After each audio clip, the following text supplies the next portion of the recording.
And we'll start. Welcome, John. Welcome to In the Paint. This is our episode 2 or 3, I forget, but it's great to have you back, man. Hope you're doing well. It is March. What is it? March 26th. We're in March Madness, NBA playoff season right around the corner. How are you doing, sir? How's your last few weeks been in the hobby and around basketball? It's been pretty good. Honestly, I've had a lot of fun lately. I took a little break from Panini and Topps products, and I went in a different direction, and I opened a Parkside product because I am an IndyCar fan. I'm a racing fan. I wanted to get a taste for this new product that came out for the series that is right here in my backyard. And so I've been opening a lot of that. Nobody seems to be interested in that product, but I'll tell you what, the autographs are flowing out of that product like nobody's business. It's a lot of fun. It's interesting. You were sharing that with me, and it looks cool. And it's funny. I think of that. I think about my Funkos. I love my stupid NFT Funkos. It's not the other Funkos. I used to do my NFT ones, and it is like you said to me earlier. It's like an escape from the world of sports cards, the drama, I don't want to say it's negative. It's just an escape from an escape, which is funny, right? Well, yeah. To me, it felt like the Panini and Topps route, especially the Topps route lately, just felt like a rat race. And I got a link sent to me about I forget what it was, like the March Madness packs or something else. And then it was like the Wemby thing, this, that, and the other thing. And I just thought, I think it was a Dynasty with the Wemby card with the patch auto or whatever. And I just sort of shook my head and said, I need a break. I need a break from that constant drumbeat of the sort of marketing push. And I thought I wasn't going to open any product on my channel. I wasn't going to open any product for me. But then I watched a few openings of that IndyCar product. And honestly, it said, buy me. And I've been making complete sets, selling the autographs, selling sets of the inserts. It's a lot of fun. One thing I noticed too, watching some of your videos, is that it makes you see that how a company can put together a product with on-card autographs, with the parallels, all the cool stuff, and it seems very affordable. I think you're saying like $11, $12 a box, which then I think to myself, that means somebody's still making a profit. And again, makes me think to myself, they didn't change. Like Prism is still just as cheap it is to print today as it was 5 years ago. And the only difference is the bullshit hype we put around it. I agree. I 100% agree with that. You actually had the box price a little bit higher than it actually is. So I got them for $8 a box. I was getting hanger boxes for $8 a box. I was pulling an autograph every 7 boxes. Nobody watched the videos, I'll be honest. It was probably the most pathetic set of videos I'd ever put out. And I just kept making them because, honestly, I was like, I like it. Yeah. People can hate on it all they want. Maybe they just haven't discovered it. But I loved it.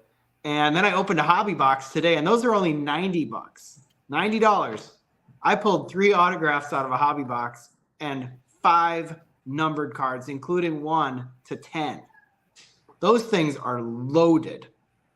Like, they are loaded with 3 on-card autographs out of a $90 hobby box. I know it was only guaranteed 2, but then I pulled 3. And they might have loaded the front end of them, but I don't, they don't declare a print run, but I don't think they made a lot of this product. I really don't. Because every box I've opened, they don't have any numbered cards over the number of 99 in serial number. Nothing over that. So it's all low numbered stuff, and you're pulling lots of numbered cards on, 99 to 10 to 49. I think the odds of pulling a 1-on-1 is like 30 boxes. What's the history of this? I mean, I know the racing's been around for a long time. How far along? Like, when did the cards go back? Have they been making these just recently? Have they been making them for 20 years? I mean, I know nothing about the sport. I mean, nothing about the card sport. Yeah, so it's a really interesting story. They used to make cards for this series back in 2007. They made one, I think it was it starts with an R. I want to say it was like almost like the one that makes the puzzles, but it was like Ravensburger or Rittenhouse or something like that. Yep. They were the license owner in this product in 2007, and they made a product, and Danica Patrick was in it. And it was Danica Mania back then.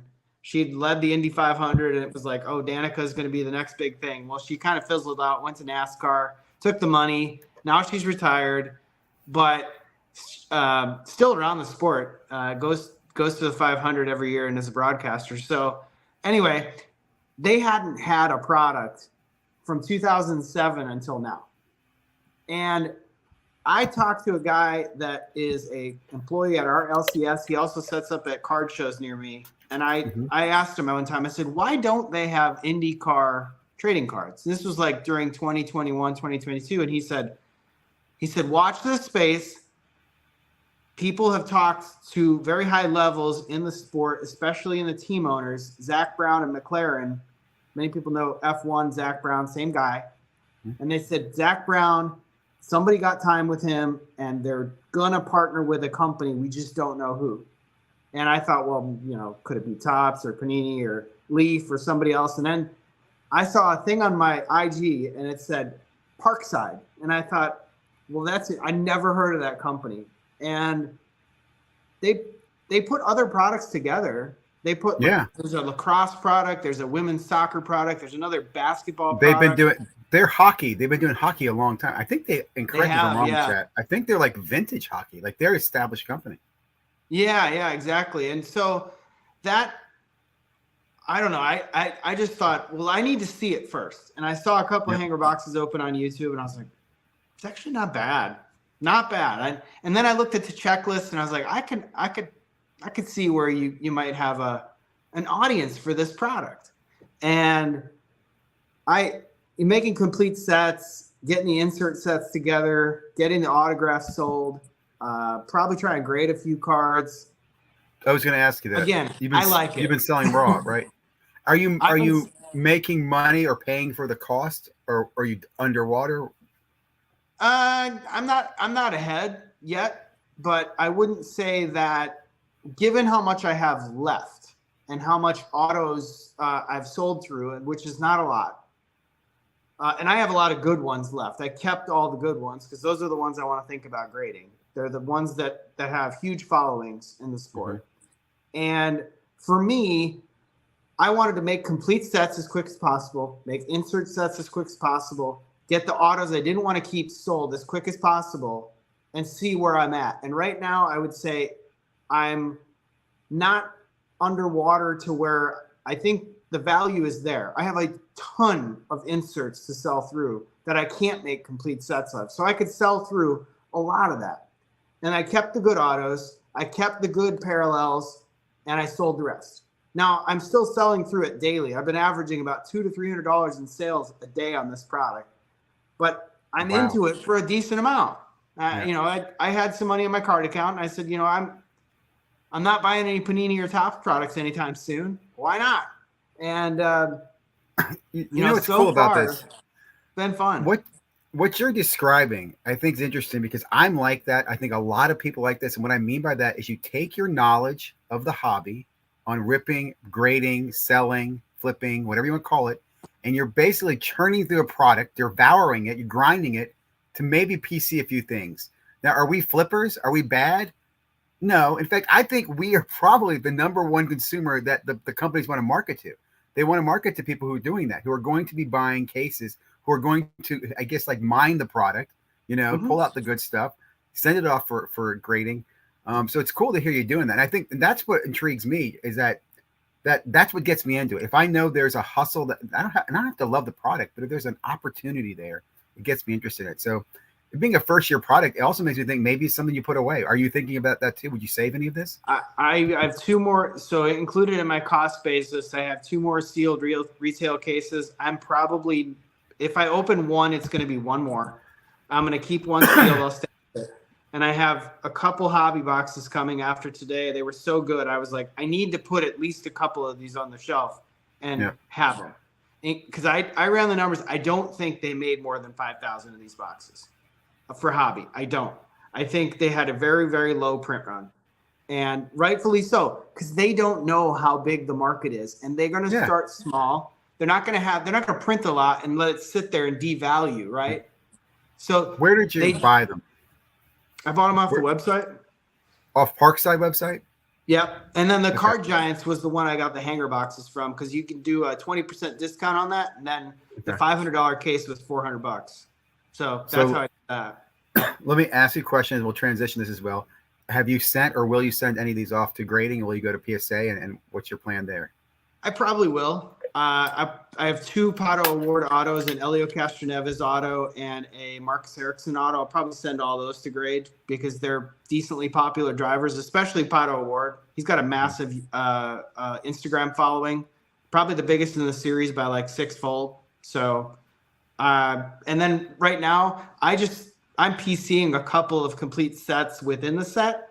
They have a set called Iconic Images, which is like really cool photography. They're really cool to look at in person. They don't take great photographs in terms of like me taking a picture to show you, but when you're in person, they look amazing. And they're all kind of like Stadium Club-esque, almost like the Tops did with the short prints this year, where they put the no border on the card, and it's just about the photograph. There's a 14 card set within that that's really hard to put together. I put that together today when I opened the hobby box finally, so I'm going to keep that. Very nice. Very, very cool. Well, it's funny. When we talked last time, I think I talked to you about signing up for PSA's club, which I did that. And I want to say, by the way, I did that right at the cutoff, unknown to me. I got in at $99 before they jacked it up to $150. So like it was like perfect timing. I did that because I wanted to grade my Conor Bedard card that I pulled. So I went ahead and sent that out. I got those grades back today. I'm extremely disappointed. Yeah, I'll tell everybody, I got a PSA 8. And why I'm disappointed is like that was not in my mind that would even happen. Like in my mind, and I think this is a lesson for everybody. No, I think they laughed at me because they're like, "What idiot rushed this in?" I almost thought to myself, "Should I get a discount?" Yeah, because my declared value, I think I put in like a $900, which is what a PSA 9 was coming in at. So I'm thinking to myself, do I get some money back now? Like, will you downcharge it? Yeah. But anyway, I think the lesson here was a couple things. When I got it, I did not Kurt's card carry it at all. God damn me, maybe I should have.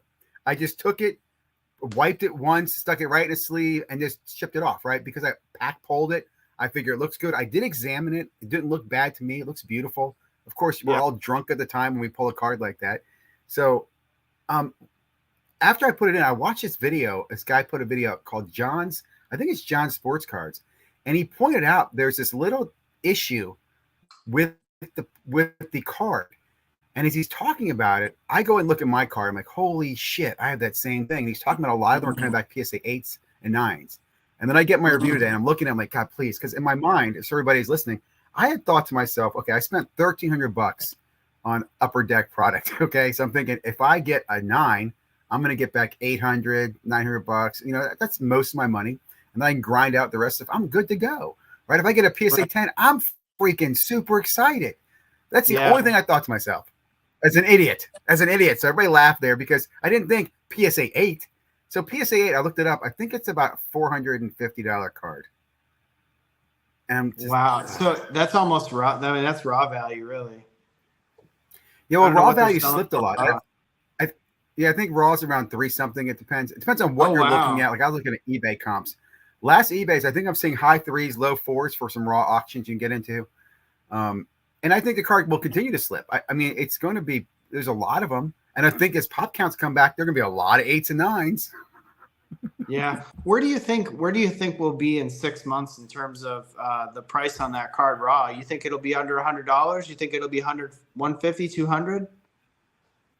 You know, these are great questions. These are like, I don't know, man. I don't know hockey enough to make a call on this. I don't know the floors. My gut would say it sticks around a couple $100. You know, even in mass amounts as it comes out, I still think it's going to be a cornerstone card. If I look at like Luca's still a pretty good $100 card, PSA something. I don't know. It's hard to say. I definitely think it's going to go down. But now, like I said, I just I'm not gonna make money on my Upper Deck purchase. Yeah. Well, did you open the other case, or you still have that sealed? Yeah. No, I opened the. As I'm saying, all in, and I have a bunch of other Connor upper. I have a bunch of Connor. I have like 6 Connor inserts and glossies, and the the Dazzlers, and they're like 70, $80 raw. So I will, and here's another add to the story. I submitted all of those cards in the March submission, whatever the discount was. Just wanted to get them graded.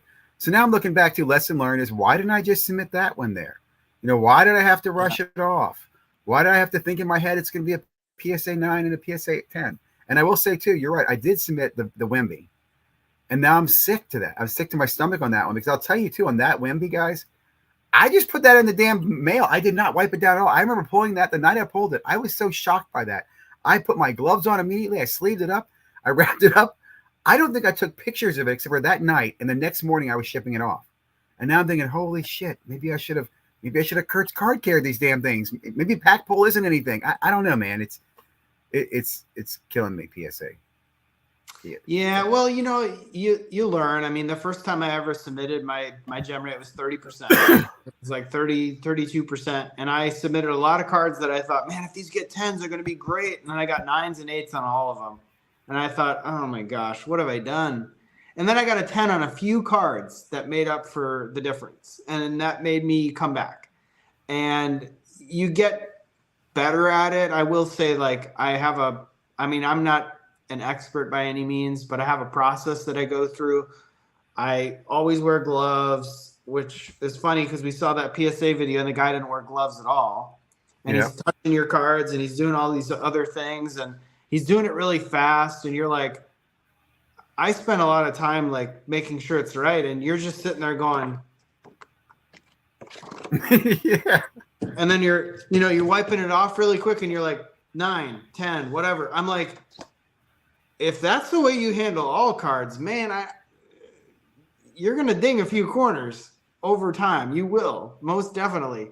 But anyway, like I said, I'm not an expert by any means, but my gem rate ever since then was never 30% again. It's always been over 50. So do you do something different to the cards, or are you excluding more cards that you would have submitted before? A little bit of both. I don't use anything other than a microfiber on it. A lot of times the edging is the thing I pay closest attention to, in addition to, smudges and fingerprints and any little print line or defect. If you can remove it with a little bit of, hot air and microfiber, to me, that's fine. But the edges is what I pay most attention to. And anything that has a corner that I know is not perfect, especially in the paper cards, unless it's a big card, I won't send it in.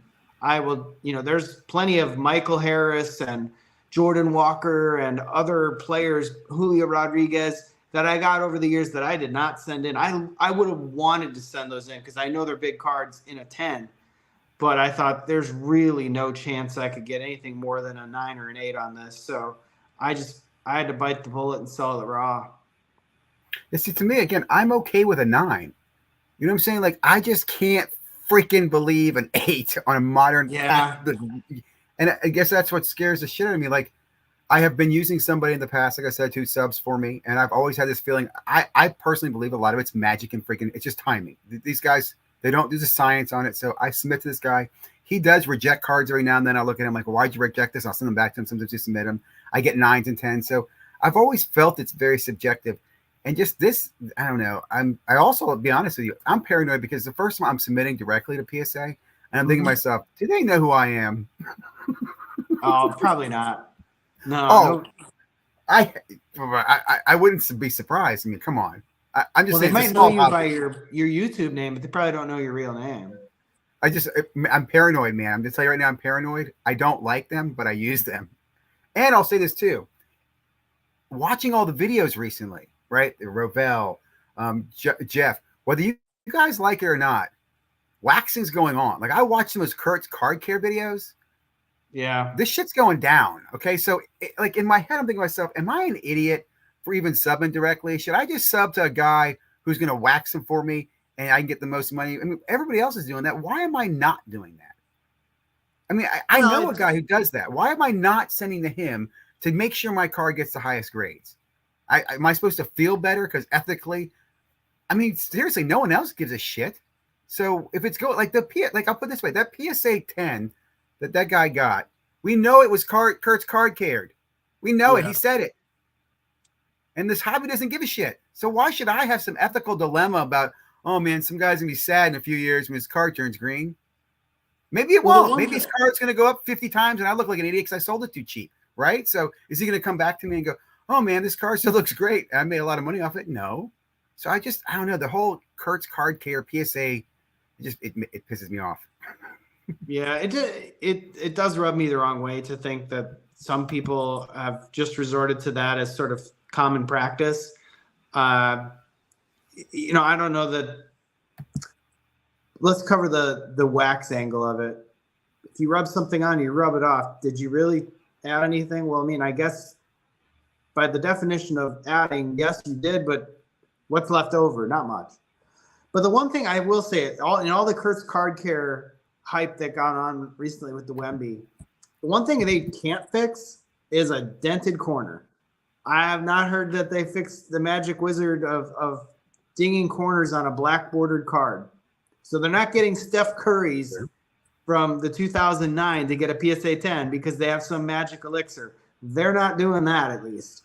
And that's a good thing, because if they had figured that out, then that really opens up the door for a lot of scrupulous activity, unscrupulous activity when it comes to manipulation of cards. The tougher the grade, I mean, if you're looking at a white border card or just a plain chrome stock card or the vintage card that they try to bring back to life with the magic potion, I would never do that because I don't know what's going to happen to that card in 20 years or 30 years. You put water on it, like me, sure it's dried cardboard, but I got boxes in the basement. If they get wet, even if I dry them, they still look wet over time. Like, so it's not foolproof. And I just don't think I'd want to take that chance. And I'd be happy to buy a lower grade of a card, knowing that nobody ever did that of a vintage card. But I don't buy a ton of vintage cards. I mean, I've bought a few Hank Aaron's, mostly just for PC purposes. But to me, that's not my thing. But again, I don't need to get the highest grade possible because there's a high likelihood that it was manipulated and trying to get creases out. So I don't know. To me, that's just not my thing. And, it's funny. And I heard a great argument about the crease thing too the other day, right? Because someone said, hey, taking a crease out is altering the card. And the person said, well, isn't creating the crease altering the card? Because the card came out of the pack without the crease, and then you banged it, and then you just altered the card. So aren't you reversing an alteration that was made post? I mean, so let me just say, it irks me. And I think what irks me the most is that I do feel like as a wannabe comic collector, there definitely is a line of if you have access to the right people, the right money, the right Kurt's Care card kit, I think you can get almost any grade you want on a card. And I wonder if that's true or not. And maybe I'm not saying like the Connor Bedard, you can't take a common base card and touch it up. But I think some of these other cards, these big cards, they do get some special treatment. And that's just the way it is. And it irks me. It just feels like there's a limitation, though, to what they can do, right? Because you would never see Kurt's Card Care being on the Luca, the thicker cards, the 1/1 or something from Flawless with the autograph on it. You're not putting that on there. There's no way. And so bigger cards like that, like I just don't see the upside because you're not going to fix the problem, right? To me, it's isolated to chrome cards and vintage cards is all what their bread and butter is. Because you're not going to put an auto in a solution like that. There's no way in hell that you're going to put an autograph card. But you know what they do, and we've known this, those big cards, they do patch swapping, which is something else that I think blows me away. And this has been going on forever, like for 20 years, people in the hobby, since 2003, since those exquisite patches, people have been taking those cards apart, amazingly, swapping out patches and putting them back together. And what blows, like when I came to the hobby, they number the number of colors, right? 3-color patch. I'm like, who gives a shit if it's 3 colors? But that was a big deal. That added value. If you had a 2-color patch versus a 3-color patch, the value went up. And that was because patch alterers. So that's still going on, right? So there's some altering going on at every level. And I don't know. Let's got this comment. I mean, I thought about buying a Kurt's Card Care kit. I haven't. I haven't done it yet. I'm also worried that list will get like someone will hack Kurt's Card Care and they'll leak the list of everybody who bought Kurt's Card Care. Yeah, it'd be And they'll be funny like on a if blacklist, they had like a right? purchase history and be like, these are our customers. That's worth And then some the money. yeah, and then you find out like it's certain names are using that. It'd be who it can be kind of Yeah, that bad. would be funny. That would be really funny. That'd make for a great spoof video. And be like, Oh, look at this. I've got the secret list, the Kurtz Card Care customers. And then what was and that? you Remember start, the madam who had the list of all. Remember the madam in DC had the list of all the politicians that yeah, she was selling exactly. prostitution to. What's Yeah, that? But yeah, exactly. you'd be like Can you the imagine? Kurtz Card Care madam. On that real quickly, Yeah. while we're talking this, let's swing a little bit to basketball. First of all, are you not shocked by how many of these damn shiny Wimbies are popping out? Whether it's the cracked ice, the pink ice, the silvers, you realize that each one of those is roughly $500 to $1,000 or $2,000 every time one It's pops. it's crazy. I think people are treating Wemby like they did Zion during the hype, like they did Ja Morant during the hype, Luka during his initial hype. If I were opening that product, I would be selling immediately. There are so many of those printed. I don't think that we've seen the last of the Prism retail yet. We still have the Yep. SKUs coming from Target. We still have other SKUs coming. That card's not rare at all. Like the numbered versions, sure, maybe the gold to 10 like you had or stuff like that. Sure, the blacks, the black shimmer, black Yeah. finite, whatever. But the cracked ice and the pink cracked ice and the red cracked ice, those cards are not rare. I pulled the cracked ice out of a retail blaster. I got it graded. I'm disappointed that I got a 9, but I sold it immediately. I could have cracked And it and resubbed it, but I was like, I don't know what's going to happen with the price of this card. I just I want my $450 back. And see, that's the thing I was thinking about. There's so much money. Like, first of all, is basketball back? I mean, that's made basketball a strong chase. Like it is a chase product now. People talk about Wimby. The Prism's going off the shelves. The prices on the Prism are going crazy. I wonder too. I personally think it's going to. It can't continue with the higher end products without the autographs. Like I can't see people going crazy for Immaculate and Noir and NT without those autographs. I understand Prism. I have to think it's peaking there, and maybe that's why it's also so intense. Is because all that money's going there. But there's a lot of money going in the Prism right now. Oh, for sure. And we haven't even seen like Optic yet. We haven't seen select retail.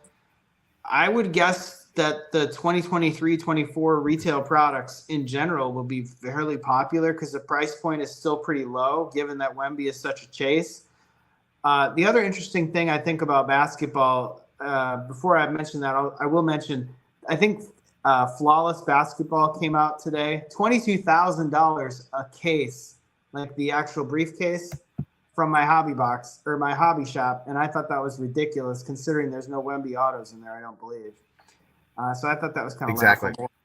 But going to I want to say, hold on, that's last year's Flawless. Though. Was it last year's? Okay. Yeah, because that's actually Paulo's and Chet's autographs would be. That's still expensive. But still, though. it is $22,000. Like that should be like. I don't play in that market, but that should be what, $5,000 to $8,000. Well, I'll be honest with you guys. It should be less than $1,000. I don't see any reason why that product is going up. And I'll tell you that because it was $1,500 first off the line back in I think it was 18 or 17. That was its suggested retail price. And just an FYI, that's what first off the line used to be. It was the suggested retail price is what they'd put it out at. Before they did Dutch ovens, they would just put out, here's our suggested retail price, $1,500. NT used to be $1,000 a box. Okay, I remember selling my box for $2,000 when I got one for $1,500 at maybe I sent it for $2,500, but I sold it. So those boxes are way high. And I think it's even worse is that, and again, I love breaking. I saw one breaker yesterday. The way he did the break, he was making $35,000 off the case because he was doing it as a player break. Wow. And I just thought to myself, that to me seems wrong. Like, I don't understand. Like, how do you justify that? Like, what did you do as a breaker opening a box that justifies $15,000 a markup? And don't tell me it's shipping because you're not shipping to everybody. Everybody didn't get a goddamn hit. You know what I'm saying? Like, right. I was blown away by that. Well, I blame the consumer for buying into it, right? Well, part of that, Breaker will I do say it this, if he can sell it. part of that is the way that the breakers hide it. Okay, you don't necessarily see the transaction. It's kind of like, I'll put it like this. One of my big arguments about breaking is I want fair and honest pricing. It's like food back in the day when they didn't tell you how many calories were in it. You just kind of ate it and they tell you, oh, it's fat free, right? Today Right. they have to tell you what the hell's in it. They don't do that with breaking. A lot of these breakers do these auction styles or they do player breaks. The best way to do it is to have an auction player break because each person's driving up each individual player and you're going to create a higher floor. Again, I understand that it's a market-driven thing, but I also think that more attention should be put at it. And I also say this too: the manufacturers, Fanatics, should not want that happening, because in my opinion, that $15,000 going to some, and I'll say this, asshole to open a goddamn box to open a box is less money going into the hobby. I would rather that money go to a Fanatics breaker where there's better tiering and call it price control. I don't care what it is. Tell me half the money is going to goddamn charity. But that stuff's ridiculous. $22,000 for a case, and these guys charging, I think, $38,000 for it in a player break. That's crazy. And if he got it allocated, he didn't pay $22,000 for it either. You know what I'm saying? Like, allocated prices for that are much, much lower. And this is also why I'll say this too. One of the problems going on in the hobby is because Panini is still kind of like a dying horse or a dying animal. They're continuing to supply the breakers with allocated or mixed pricing. In other words, they can go to a breaker and go, I'll give you 10 cases of NT at $1,000 a box, which you can mark up to 5,000, 10,000 a box, but you're going to have to take Limited and Chronicles and Illusions and all this other shit I got. And that's how they get it through. And then you as a consumer, you're like, well, God, I just want to get the NT. Well, we got to break this. We got to get you to eat this first. So we as consumers, we didn't have that forced. And I think Fanatics will make things better. I think Fanatics, if you don't like a product, it won't get attention. Well, go back to what we said in the beginning. That's a product that comes out. Obviously, that's a more expensive product, but even Prism, I could still be opening Prism. I just didn't want to anymore. I didn't chase the retail from Walmart at all. I'm not really going to chase the Target, I don't think. I needed a break from the rat race that was that product. I was happy with the Wemby that I got. I just wanted to chase another product that I felt was right for me. Yeah. And yeah, we don't want to dwell on that subject. But if you haven't checked those videos, do check them out.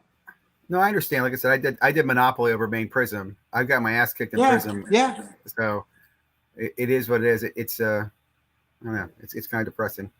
What did I want? There was another topic I want to transition over to. I can't remember. Well, you mentioned NBA being back. You had a question there. I don't think I fully answered that. So I want to go back on that. I think this year's playoffs is going to be really interesting. I think somebody different is going to win the title. I think it's going to change the dynamic of sealed product for a couple of players. I think you could see somebody from the 2017 draft class finally win a title. Maybe Jason Tatum. Not saying Donovan Mitchell, De'Aaron Fox, or Bam Adebayo, or any of those players are going to win a title. But some of them are going to go deeper in the playoffs. And some of them may win a title. Luka, there's a very big game coming up tonight and Friday for the Kings and the Mavs. Going to decide probably who gets the 6th seed in the playoffs, who's a guaranteed playoff spot versus play-in. 2018 with Shea, Luka, that's going to be very interesting. And then you have the 2020, 2021 with Ant-Man, Halliburton. You got a couple other guys, Tyrese Maxey. He played really well last night. He was in a different – no, never mind. He was in a different product, I think. Or maybe he was in that product. I can't remember. I thought he was. I can't remember. Yep. There was other than LaMelo Ball originally, there's a lot of good players in that 2020 draft class, and some of them may make deep playoff runs this year. I think it was Tyrese Maxey, now that I think about it. Well, first thing I've learned in basketball is every draft class has talent in it. Like, people even shit on good classes, go, oh, this class is terrible. If you give them time, basketball players need 3 to 5 years. They really do. These guys are some of the most elite athletes in the goddamn world. So I agree with you. Like, people are too fast to judge. What is unfortunate, though, is that people don't come back often and see that talent unless it really hits them in the head. And I was thinking about, like, for example, who would do the best if you could line up any championship, East versus West, just to make cards and the hobby hot? Who would it be and why? Oh man, that's a great question. I'll go first while you're thinking about this. So for me, I would want to line up the Thunder, and I'd probably want to line up. I'm thinking the Pacers. Now I know that's not exciting, but it's a young team, and I've got a lot of Pacer rookies. I know for ratings, it's terrible, but I would love to see that type of youth. I really, really would. And I think that would shake. It's because you're not getting any big stars. I don't have to worry about LeBron. I'm not getting Butler or Giannis or any of those other big names. I think they put a lot of attention on that market. Now I don't know if they do anything for the Cards, so let you go ahead. Well, I was just thinking about which products haven't taken off because maybe a player hasn't won the title. And I was trying not to pick the same year for both conferences. I'll be a little selfish here. What would I love to see happen? I would love to see two guys from the 2017 draft class make the finals. I don't know that it'll happen, but it's probably never going to happen. But I would love to see Jason Tatum against De'Aaron Fox. Okay. Because people laugh. Go ahead and laugh. People laugh. Fair enough. I don't know if anybody's watching, but if you are watching, go ahead and laugh. Laugh at me all you want. The rationale being they are 4th in defense in the month of March and 7th in defense since January. This team has figured out how to play defense. That can be very, very good in the playoffs. They remind me of the Miami Heat last year. If they stay healthy, get hot at the right time, they're not a team that you're going to want to play. They're scrappy. They got nothing to lose. It could be very much like the Heat. And the Celtics are overdue for a finals run. If they don't make it this year, they made it against the Warriors, fair enough. But if they don't make it this year and win, Jason Tatum's hype will never really take off. So I think I'd love to see those two play together in the finals because I think it would be one surprise team and one surprise player that everybody's forgetting about and everybody hates to love, and one player who is a hobby darling who is long overdue for his first breakthrough, much like Giannis was, much like Jokic was. He's long overdue for his first breakthrough. So that's what I would like to see. But I could go the other way and say any of the 2018 draft class participants, Shea or Luka Doncic, against Jason Tatum, and that would be good too. See, to me, I'm over on the Jason train. I don't care, and he's the only one, in my opinion, that would benefit from that. Like Jaden Brown? Is it Jaylen Brown? I don't think he would do Jaylen Brown. I don't think his cards. Like my point is, there's not enough attention there. There's no good rookie there. It's also a franchise that I'm over. It's kind of the Lakers to me, so that's why I would go against them. But I agree with you. I'd love to see Sacramento. Luka would be great to see win a championship. I would love to see the Thunder, though, in the finals. I really would. I saw yesterday a stat that their team is younger than the average age of the Duke team. Like the Duke team is 28 or 22.6, and they're like 22.2 or something like that. Shout out to FD, rolling with FD. I think he had that video out on that. But I would love to see the Thunder there. Well, I'll throw out so I'll tie things together. You can't go wrong if you have the Pacers, the Thunder, or the Kings in the finals. You know why? Because those teams are all connected in one way, shape, or form. Domantas Sabonis started his career on the Thunder. They traded him to Indiana for Paul George. Paul George was traded from the Thunder to the Clippers for Shai Gilgeous-Alexander and a gaggle of players that they are still getting benefits from. Yep. And Domantas Sabonis was then traded to the Kings for the hobby darling Tyrese Halliburton. So in some way, those three teams are all connected. And that would be I tell you, I agree, because I'll say this too, but if I look around, I think the NBA is looking for the next generation of stars. We thought it was a Zion. We thought it was Ja, because let's be honest, LeBron's going away. Curry's going away. Whatever it is, these guys, they're going to see their sunset. And I think it might be one of those three teams. And it'd be exciting if you look back 10 years from now, unfortunately, when those big players are taken from those small markets and put onto like the New York Knicks or the Boston Celtics, the Lakers. I'd love it. I would love to see, like I said, Pacers, Thunder would be a terrible TV ratings. Let's be honest. Oklahoma, Indiana versus Oklahoma, no one's watching. But as a card guy, I would love that, man. And there's a lot of youth on both teams there, a lot of young rookies and stuff. Well, then I'd love to see the Kings and the Pacers because it would be the I'll go for it. bonus Halliburton finals. I I'll don't go know for that that. it'll happen. I don't know where the Kings will end up this year. They might be in the play-in. We don't know what'll happen tonight. But It's funny. did you know, by the way, on the Kings, did you know Domantas Sabonis broke a record last night in the NBA that stood for a long, long time? He's the first player since the NBA-ABA merger to have 54 straight double-doubles. Wow.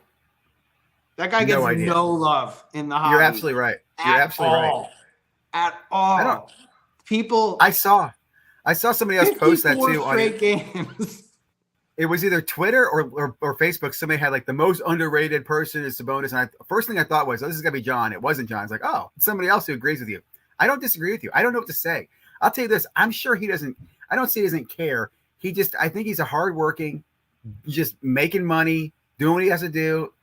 And I assume he's popular in his country and outside the United States. I think it's just a U.S. thing. I think there's U.S. bias in certain places.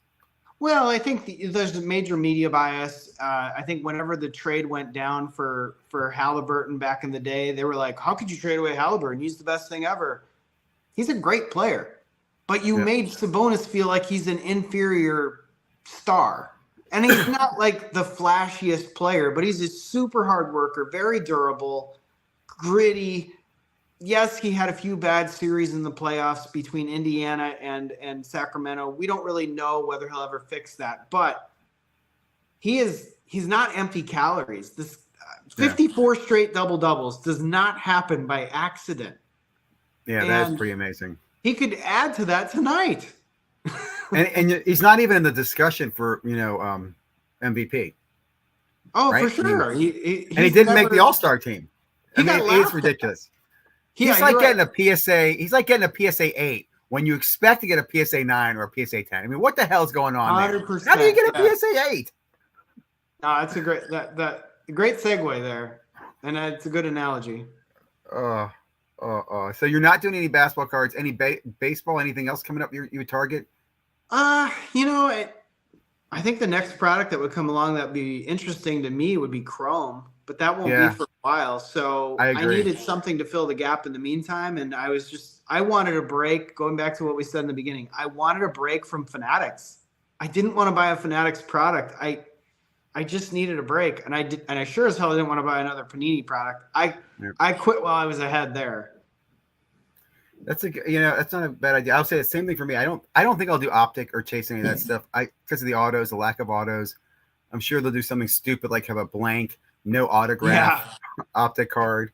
I don't know. I'm just well, and there's no football. I'm also trying to get over Monopoly. Yeah, I did some prism breaks, but I'm trying to get off the prism nipple as well because that's been brutal. I'm trying to get most cards graded. I'm also worried about that now that I got that one grade already back. You'll get some 9s. You'll get some 10s. You'll get some big 10s. I would assume you had some Bryce Youngs that you had, unless you sold them already. That should be no. Yeah, I mean, I will grade as much as I can, but I'm also trying to stop the Monopoly stuff too. I want to do more Monopoly, but I'm thinking I'm gonna try to stop. I really am. I'm shocked by how few Wemby colors I've seen out there. I'll tell you that. I thought there'd be more. But. Well, they're in the product. I just think they made a lot more this year, so they're harder to come by. Yeah. But I chase a lot of teams, and I have a lot of color and all the other rookies. And that Wemby, that was the only one I really have, except for the big boy. I hope you get a 10 on that because I think that's a massive card that could make up for a lot of bad openings, a lot of things that didn't go your way. I know. I think that's you're long overdue for a big. Well, did you make If Sports Cards Pulls of the Week, by the way? You probably should have. I did not. I figured you had. I mean, I know that. I would say, the floor on that was like $7,000. I don't think that's a $7,000 card. I also think that they might do retail differently. So this was a retail pull. They were looking at like their hobby boxes. The main thing there was the definitive card, which makes you think about what do you think about that with Wemby being in baseball and the definitive or whatever that product is. That's a one card product. Yeah, that. I think that was $4,000 a box or some ridiculous price. I don't know. I can't remember if it was that high. I want to say it was in the $800 to $900 range, maybe. But I could be I think wrong. it used to be though. I don't think it is Oh, anymore. okay. Well, the fact that he's in there, obviously Fanatics owns the rights to do whatever they want to put him in whatever product they want or market him however they want. So if they did lacked licensed cards of Wemby, so you know what they did? They put him in a Yankees uniform and they're selling him in a baseball product, which is innovative in a way. But in the long run, is that going to be the collectible card that you want of Victor Wembanyama, or are you going to want him in a Spurs jersey? I think in a Yankees jersey, while it is interesting, I don't know that it has great collectability long term, unless you're just a super collector of Victor Wembanyama in the long run. But I could be wrong. I agree. In fact, this made me think it's another topic real quickly. I saw Jeff Wilson did the opening of that product, and I can't remember. Maybe I'm thinking of the wrong product. But again, you could tell he's now promoting products, whereas you mentioned before, he used to tell you not to buy wax. It's the worst investment, right? And when he did, he'd show you the risks about it. Now he's sitting there opening it, and you can tell he's completely positioning these high-end products as replacements for NT and Flawless, which is where Fanatics is the weakest in their portfolio. Like they dominate in the whole flagship, Chrome, Bowman product line. But when it comes to high-end products, they suck. Topps' high-end products suck with a capital S. I mean, I bought all of them, but I don't like any of them. And I've seen him pushing that. And I'll say this, putting Wemby in there, like I wonder year 2, year 3, when there's no NT and no Flawless, is that the crap you want to be buying? I don't know. I don't think it's going to replace NT. At least maybe I'm wrong, but I'm glad you brought that topic up. I completely forgot that I put that on, or we were talking about that. Mm-hmm. I think the constant pivot by certain individuals, I can't fault them because they're trying to put food on the table or they're trying to hire people. Fair enough. You got to make a living, right? I'm not going to take that away from you, but at least be a little more upfront about it, or don't try to memory hole it completely to say, I think you should always buy wax. You should always have fun in the hobby. You should chase this. You should buy from me. I'm selling it at a great price. When you yourself, 5 years ago, when you were making videos, said it was a terrible thing to do unless you were going to buy it to sit on a shelf and invest in wax. Yeah. And then you've bought bad products that are terrible. And then look, I haven't heard a heck of a lot about Series 1 lately. And I said I wasn't going to buy any for Topps Series 1. I don't know how sales have been, but I haven't missed it one bit. I didn't grade any. I didn't buy any. I take it back. I bought one mega box from Barnes & Noble. I sold the hits. I made my money back on the box, and I didn't buy any more. And when Jeff had his shop open around that time when it first came out in Series 1, he was trying to say, these are flying off our shelves, the greatest thing ever. And it's like, the value in those hobby boxes or jumbos, they're not good at all. I'm not going to say you can't hit a lottery ticket, but they're not good at all. And you're portraying it now like it's great because it's good for you. And that is a problem. Yeah. Well, again, his comment he made was there's great value in these boxes. I'm like, that's such a deceptive word to say. And I'll say this too. It is like, I've been critical of Jeff. I've been a fan. I've been critical of him. But this is where I think he's going to cross the line in the sense that he's going to lose. You can't be a sports card investor when you run a local card store. You're just not. You can be, but but you're not an investor. It's almost like a drug dealer getting high on their own supply. Think about it through this lens. It's a metaphor, right? Mm-hmm. He is a sports card investor, not in the physical cardboard, but in the market of selling to others. Yeah. You're investing in the market. You want to be in the market. You want to be selling to others because that's where you see the value is flipping stuff, whether it be low end or high end or low margin, high margin. You're not investing to hold on to cards. You're just trying to churn and burn. That still can be investing. So, and then, through the stand-up displays or whatever else he invested in, you're investing in the sports card market, but you're not actually buying the cardboard itself to hold on to or to speculate on players anymore. You're just creating a different avenue to pursue revenue. Yeah. So another thing he did that I thought was interesting was he had a video on last week of him buying a vintage collection from a guy. And I'll be honest, my first thought was I thought the entire thing was staged. I felt like it was the Pawn Stars thing. And it also kind of showed to me his inexperience with it. Like I almost feel like he could easily be a target for people to sell fake collections because I don't think he knows what the hell he was looking at.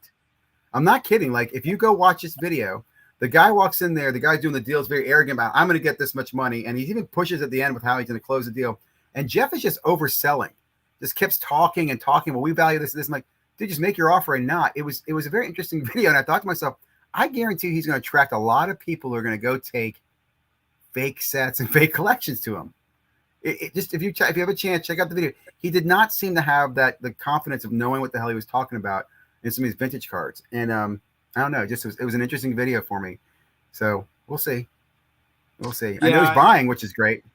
I haven't watched a lot of his content lately. Honestly, I kind of needed a break. I understand. The boasting about Fanatics this and Fanatics that, and I made a negative video one time on my channel, and it got a little bit of flack for that. And I try not to be like that, but I thought the better way, instead of making videos like that or even like trying to be a little bit of a counterpoint, I just said, you know what, I'm just going to ignore it for a while.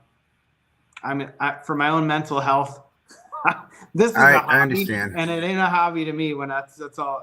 It's like front and center, and it's just too much. I was like, I gotta take a break. Yeah. But maybe I'll check the video out. No, anyway, just some thoughts on the whole Jeff thing. Anyway, guys, we'll wrap this up. Really appreciate you being on board tonight, John. Thanks again. We'll be back again in 2 weeks for another episode, talking more basketball, talking about the hobby. We didn't talk much about March Madness. I don't think it really affects the hobby that much. I know people their Bowman cards have been going up. I don't do that, so I don't have much to talk about there. Well, we could spend a lot of time talking about baseball. The run into the season here has gone off without a lot of hype.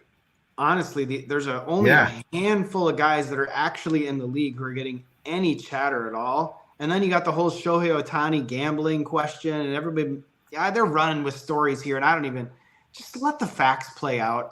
Maybe I haven't paid close enough attention to it, but let the facts play out on that. Speculating like, is he going to get suspended? Is he going to go to prison? I mean, come on, it's just clickbait. Like, he's not even in. Nothing. No charges have been filed. Like, please. I will say this though. I was listening to shout out to the Retro Hoops guys, and the guy simply said, "Look, all I know is after hearing the whole thing, I would move the hell out of California." He goes, "How is it illegal to pay your friend's gambling debt?" And I have to say, I don't understand that either. Like, if your buddy came to you and said, "Dude, man, if you saw your buddy and he was on the, I don't know, prostituting himself, or he was drunk, or he goes, man, what's going on? I have a gambling debt." And you said, "Dude, don't worry, I'll take care of you. I'll help you. Let me pay your debt off." And you went to jail for that kind act. Can you imagine that? Like, how is that even a law? How did California decide to put people in jail for help? I just don't get it, man. that was the biggest shock to me. I was shocked by that. The fact that is illegal, like you said. Yes. I thought, man, really? That's even a lot of more people are going to jail because gambling's only getting bigger. I mean, a lot of people are going to go to jail in California. You have to move. Well, it just shocks me that any state now, it shocks me that they don't have legalized like sports betting. Like every state that our state was the first to adopt it. Illinois, I think, has it. You've got, I think Wisconsin doesn't have it. I go there a lot. Now, every time I go there, I can't place a bet. And I'm like, I don't live here. I'm just physically here and I want to bet on a game. And they don't let me because of my phone says you're not in a state that allows this. And I'm like, well, that's bull crap because you're paying for us. If I win, you're paying it in a state that I do allow it. Right. So it's because you're too close. You're too close to the other states, right? And the GPS can't find. Is that what it is? Well, so every time I go visit family in Wisconsin, it's like, oh, this is not a state that we check your GPS. You're not a state that allows this. And I'm like, but I live in a state that does. And so technically I am a customer in a state that allows this. So if I win this, you should allow it because I'm winning this in the state of Indiana, not in the state of Wisconsin. So I'm in the D.C. area. You have D.C., Maryland. You also have West Virginia and Virginia. Depending on where I am, if I'm up near the wrong place, I can't get a bet in because they think I'm in either Maryland or West Virginia or whatever it is. And then here in Virginia, we cannot bet on Virginia college schools. which I find very interesting. Why? I can't bet on UVA, James Madison. None of the teams in the brackets I was allowed to bet on. Oh, They're that's blacked crazy. out. Now you can, if I drive over to West Virginia or Maryland and use my phone, I can bet from there. So these betting rules are very, very weird, and the technology is very powerful the way they're able to manage it. So I was kind of shocked by that. Yeah, no, I think I had that same thing happen. I was in Kentucky once in Owensboro, right across the river, Ohio River from Indiana, and Kentucky doesn't allow sports betting, and I could not place a bet on a race. And I would have won too. And I couldn't place it because I was across the bridge. And I was like, that's bullshit. Bull crap. I was like, I almost walked back across the bridge just to place the bet. But I don't know where that GPS boundary was. It's stupid. I've had friends call me and ask me if I can play bets for them. I'm like, why? Because my state won't. I'm like, I can't believe this. But that's where we are today. I'm going to go ahead and wrap this. I am going to do a couple things. I'm going to take you off the screen. I'm going to respond to this quick comment down here about the Dustin video. And then hang out, John, because I do want to catch up with you afterwards as well. So I'm going to respond to this, and then I'm going to cut the video and talk. So real quickly, my response to the video yesterday I put about Dustin, let me say this. First of all, honestly, I have always considered Dustin friendly. I'm critical, and most of the time I'm very critical of him. I will send him messages personally before sometimes I type messages to him. I was frustrated in making that video. I think I did a good job explaining why I'm frustrated. Like, I simply think he could have said something different to some of his sponsors, or could have taken a different stance, and that it's his prerogative to do what he wants to do. What I will say is I was surprised by how many people viewed it. I've never had a video get that many views. I had more people join my channel on that video, and I don't know if I like that or not, because I think I put out good content on other stuff that no one watches, and then I put out content like that, and I get a lot of subscribers. So I'm thankful for that, and I appreciate that. I'm kind of digesting it all, and I'll say this too. I hope that would just make the hobby better, whether it's Dustin or other sponsors. I hope you look at the sponsors that you're taking money from. There are a lot of shitty sponsors out there, a lot of shitty companies that do shady shit, and we shouldn't just simply take their money and say their name when we're talking about them. That's just my opinion about them. And I'll leave it at that. So I do appreciate everybody for watching tonight. Thank you for being here. I do appreciate the subscribers, the view count. It's been amazing. I'm going to keep doing what I'm doing. I'm going to be doing the show with John. I'm doing the show with Michael Ham, and I'm going to keep doing my Wednesday night show. So thank you guys very much. Have a great night, and I appreciate everybody. And Dustin, I hope the best to you, man. I do.